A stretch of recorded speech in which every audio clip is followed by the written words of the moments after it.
श्री सद्गुरु महाराज की जय। महर्षि मही सुक्ति सरोवर ईश्वर दर्शन और उसका फल।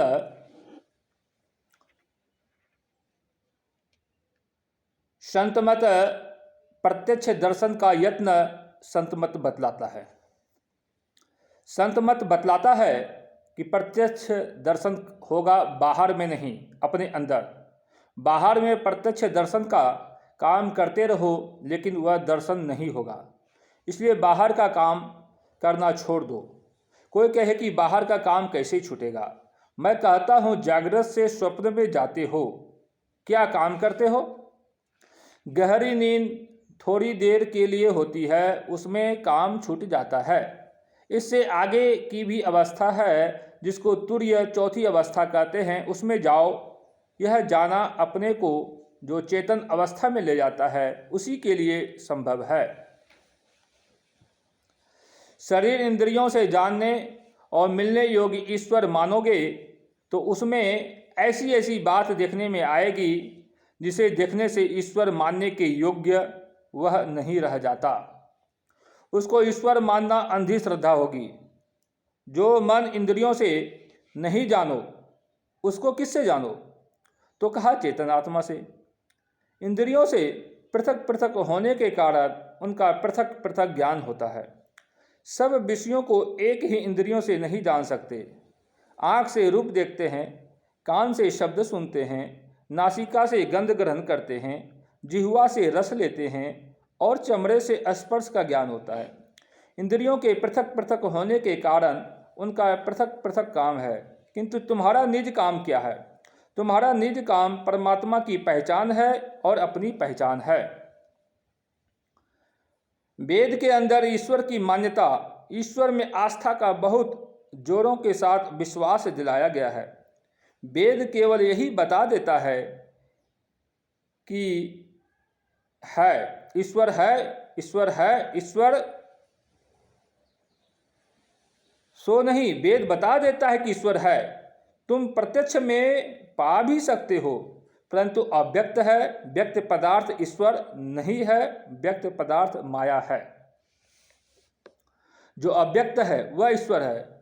वो अव्यक्त ही नहीं रह जाएगा।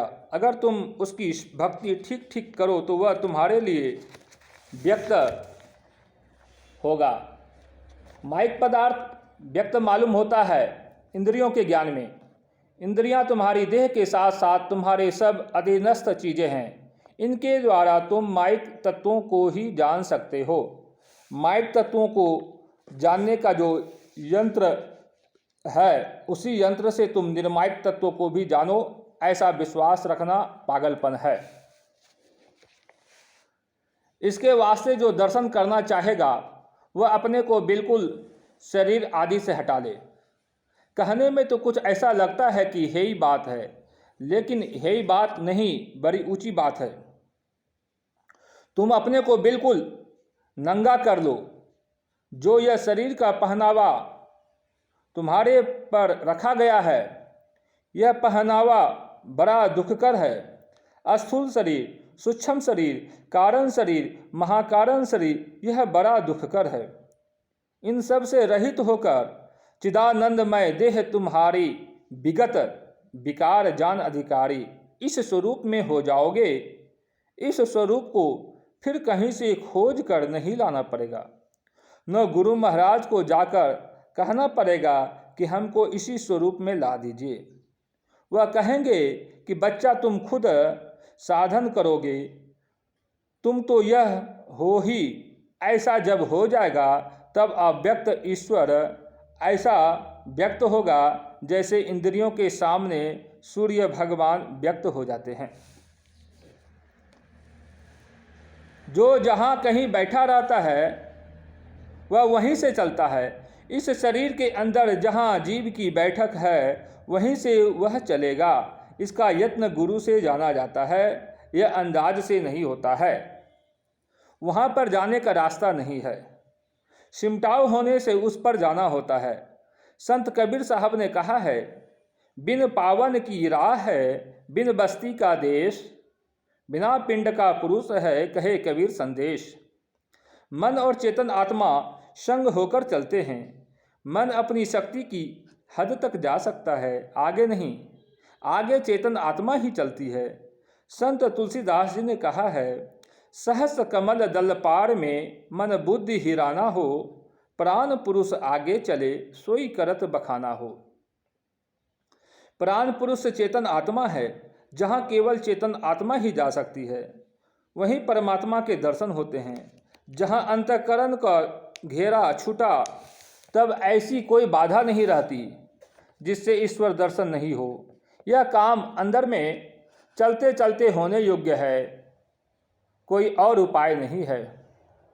संसार के दृश्यों को देखकर मालूम होता है कि सबसे परे कोई है, जिसका न कहीं और है न कहीं छोर है। उसका आदि नहीं, मध्य नहीं है। उसको जो जान लेता है तो जानत तुम्हें होई जाई होता है। उसमें कोई हिल डोल नहीं है। वही ईश्वर व परमात्मा है। वही ऐसा कुछ है जिसको ईश्वर व परमात्मा कहते हैं। और जो वचन उसके लिए आता है उसमें कहा नहीं जाता, तब क्या कहें। संत कबीर साहब ने कहा है, जाकर नाम अकहुआ भाई, ताकि कहाँ रमेनी गाई। वह है नहीं है सो नहीं, परंतु ज्ञान से बाहर है। मेधा ग्रहणीय शक्ति से भी बाहर है। जीवात्मा को चाहिए कि वह परमात्मा तक पहुँचे, दर्शन करे। यह इसलिए कि उस दर्शन से मनुष्य परम शांति को पाता है। बिना इस दर्शन से परम शांति नहीं मिलती। जो जानने वाला है वह जीवात्मा है और उसी को परमात्मा तक जाना है। दोनों इस शरीर में है, लेकिन कुछ कारणों से जीवात्मा को ईश्वर की प्रत्यक्षता नहीं होती।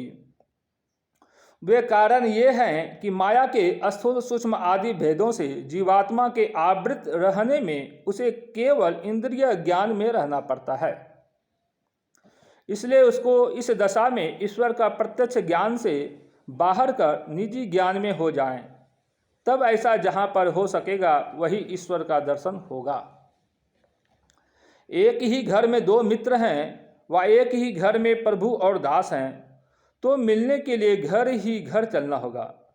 बाहर जाने की क्या जरूरत है। दिल में खुदा है, ईश्वर सर्वव्यापक है।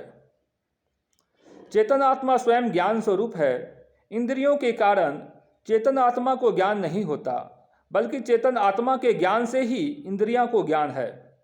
चेतन आत्मा की ही शक्ति है कि जिससे आंखें रूप को देखती है। यदि आप कहें कि जबकि उसी की शक्ति से इंद्रियां विषयों को ग्रहण करती है, तो उसी से ईश्वर को क्यों नहीं ग्रहण किया जा सकता है। तो मैं बताता हूं, कई पहल के कई रंग के शीशे वाली लालटेन को आप ले। जिस पहल के शीशे का जो रंग है, उधर के प्रकाश का भी वही रंग हो जाता है। यद्यपि शीशे के अंदर का प्रकाश सदा एक ही जैसा है, इसी तरह आप ही के ज्ञान से इंद्रियों में ज्ञान है। आपकी वही शक्ति आँख में है तो वह रूप देखती है, लेकिन शब्द को नहीं सुन सकती। इसी भांति शेष इंद्रियों के विषय में भी आप समझ लें।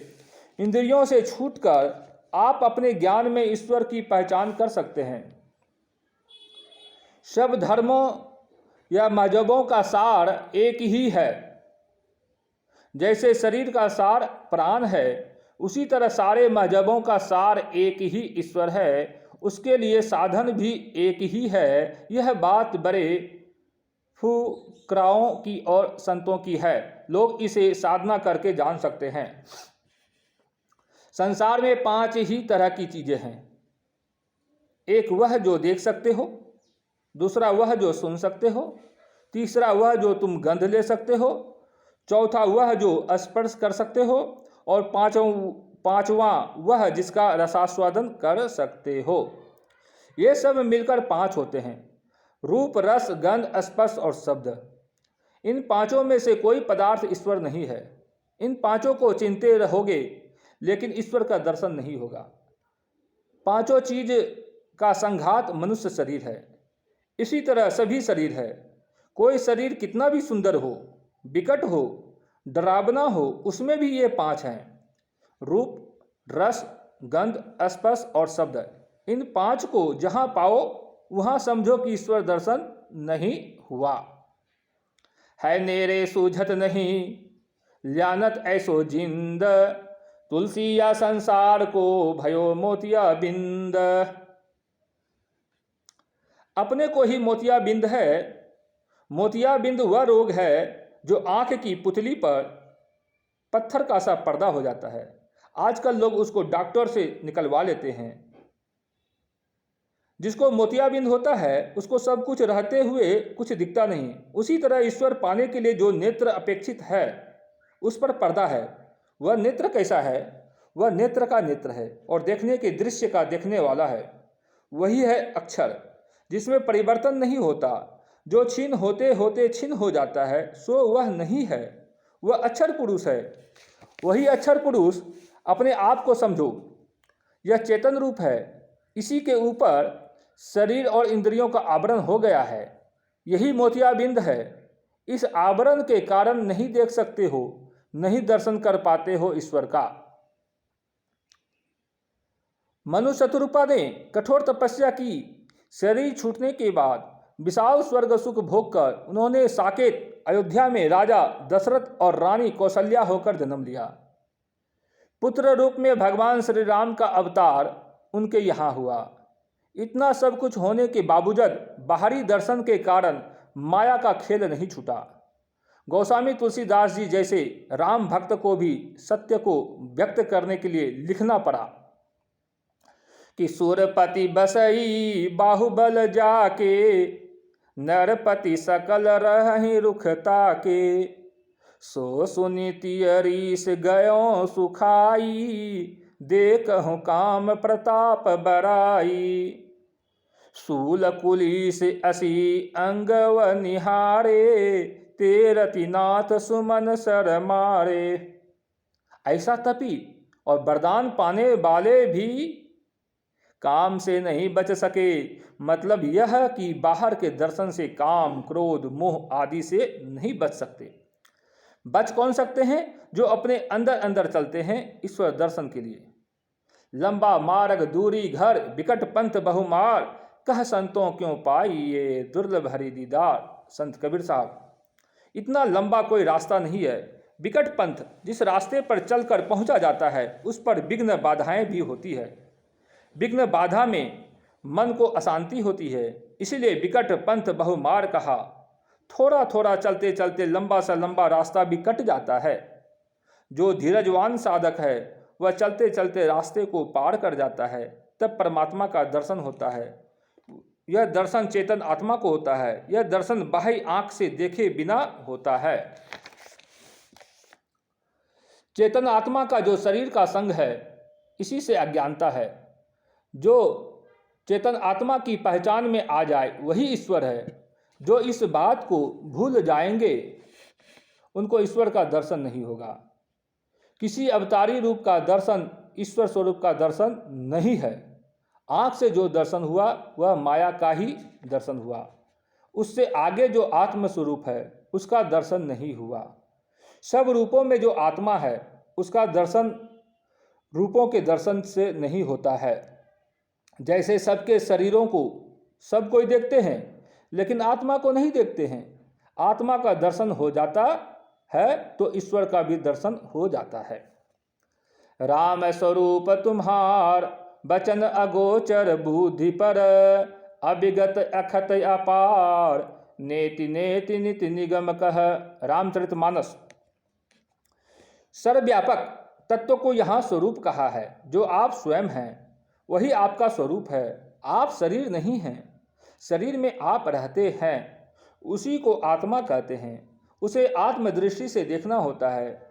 जो आत्मदृष्टि का अभ्यास करता है तब उसको आत्मदर्शन होता है, तभी परमात्मा दर्शन भी होता है। श्री सद्गुरु महाराज की जय।